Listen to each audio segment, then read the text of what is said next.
Sebelum saya mula berbincang mengenai press statement ini, saya ingin tanya adakah soalan yang timbul daripada jawapan yang telah diberikan oleh Menteri kita ataupun Menteri Air. Is there any questions that has come out from the statement made or the answer given by the Minister Ongkili this morning? Is there any questions from them that you want me to address though? You had a question. The question that I asked, whether you know what the President Ongkili has said, why the Selangor state government do not want to be Okay, alright. Sebenarnya ada 3 isu yang bangkit pada pagi ini, tengah hari ini. Satu adalah berkait dengan isu yang dibangkit oleh Sungai Besar, ahli parlimen daripada Sungai Besar, iaitu satu, kerajaan di Selangor tidak ada not enough water resources available, not enough water. So itu isu pertama saya nak jawab. Isu yang kedua adalah berkait dengan masalah yang telah berlaku minggu lalu, kedua. Dan ketiga, apakah status perbincangan di antara Kerajaan Negeri Selangor dan juga pihak Kerajaan Persekutuan.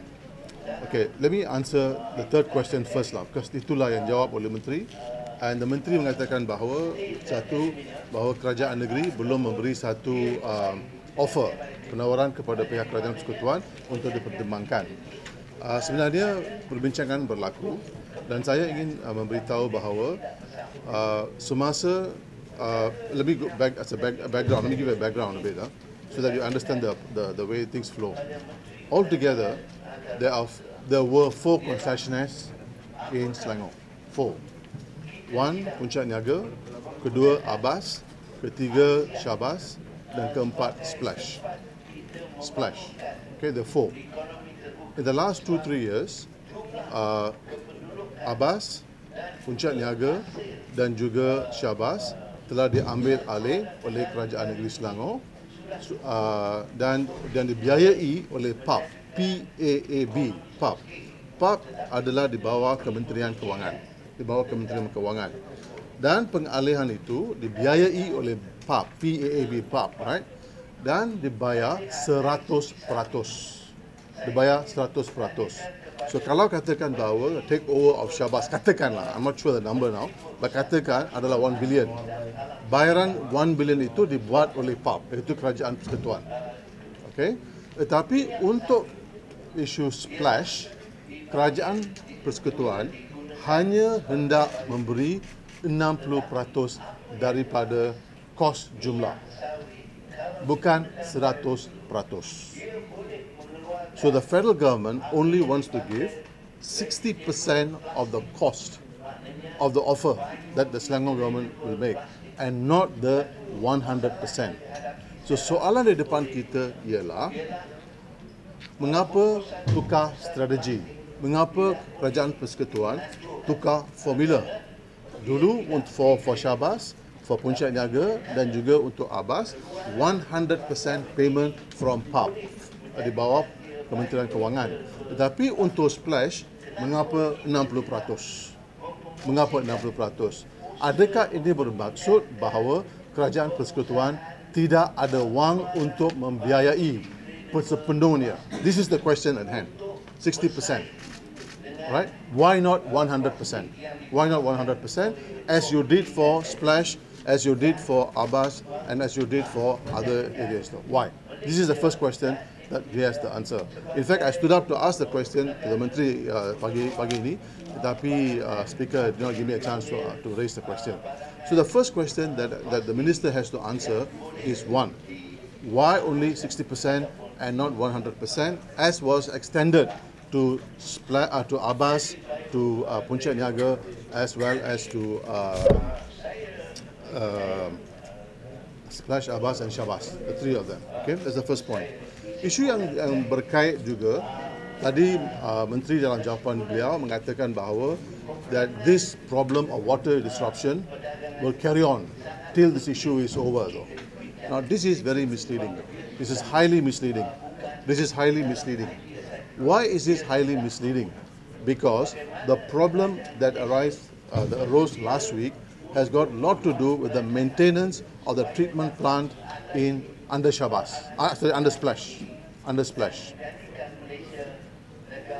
Remember, as I said earlier, that Puncak Niaga has been taken over by Selangor, Shabas has been taken over by Selangor, and Abbas has been taken over by Selangor. The only remaining one is Splash. So the problem, the extended problem that took place last week, where people did not have water for 4 or 5 days, is because of the level of poor maintenance of the treatment plant in Splash, under Splash. So it is, and Splash is a privatized outfit. It's a privatized outfit, which means the Selangor government cannot go in and check. The only person who can go and check is SPAN, Suruhanjaya Perkhidmatan Air Negara, which is the regulator for SPAN, for all the water, for water management in the country. So therefore, the question that we need to ask, and we need the minister to answer, is why is SPAN not doing its function or its role, not performing its role as a regulator to ensure that the various outfits, the various concessionaires are following its requirements, especially in maintaining the treatment plants. Now it is quite clear that 3 of the 10 is still under repair. The 4th one has been repaired, but 3 of the 10 is still under repair. So therefore, the question the minister must do is, he has to send a special team to to Splash to check whether they have repaired and to make all the necessary changes. I think this is something that has to be done now, not tomorrow and not the day after though. So the federal government simply cannot pass the responsibility to Selangor and say it's Selangor's responsibility. Actually, it is the federal government's regulatory responsibility to ensure that a splash treatment plant is working properly. I think this is something that they don't want to address. This is something they don't want to deal with, but it is their responsibility. That means SPAN's responsibility to ensure that Splash gets its act together, gets the treatment plant organized, efficient, in order for us to supply water to the people of Selangor. That's point number 2. The minister needs to send a special team to SPAN. Yeah, to Splash. Splash treatment plant. Okay? Now, number 3, there was argument that Sungai Besar had made that there is not enough water in Selangor. Now, this is far from the truth. This is far from the truth. If you see the statement, Selangor government has actually spent 374 million to replace 423 kilometers of old pipes throughout Selangor. The point here is that you have to replace old pipes because of leakage. When the pipes get old, there's a leakage. And that is the leakage that creates non-revenue water. Air yang tak berhasil. And non-revenue water adalah air yang tidak berhasil. So therefore, the government is actually spending 374 million in order to replace 423 kilometers of 423 kilometers of pipes in Selangor, Kuala Lumpur, and Putrajaya. Number 1, and number 2, there will be newly opened treatment plants in Semenjai 2, and then also in Labuhan Dagang plants, which actually will put something like 30 million liters per day for more water consumption for people in Selangor. That means more water will be available. The point I want to make is Selangor government is making every effort possible to make sure that the access to water is available 24/7 for the people of Selangor. And I've given the information here already. So therefore, the 3 issues that were raised, one, there is not enough water, is baseless. It's really baseless. And the non-revenue water has been cut.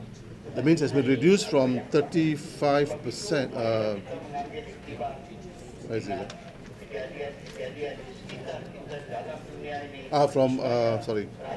Non-revenue water from 32.6% in 2015 to 30.1% in 2017. This is quite good. This is very impressive. It's very impressive, actually. So NRW is down. Pipes are being repaired, or being replaced, I should say, and the new new treatment plants are being made available. So therefore, there is no issue about no water.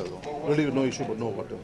Right? So therefore, I think the propaganda that is coming out from the federal government, especially the Ministry Secretary General, is too much, and he should behave like a civil servant and not a politician. Though, if he wants to be a politician, then he should come out and be one, and don't use his public office or his Secretary General status in order to bully and to warn the state government of Selangor.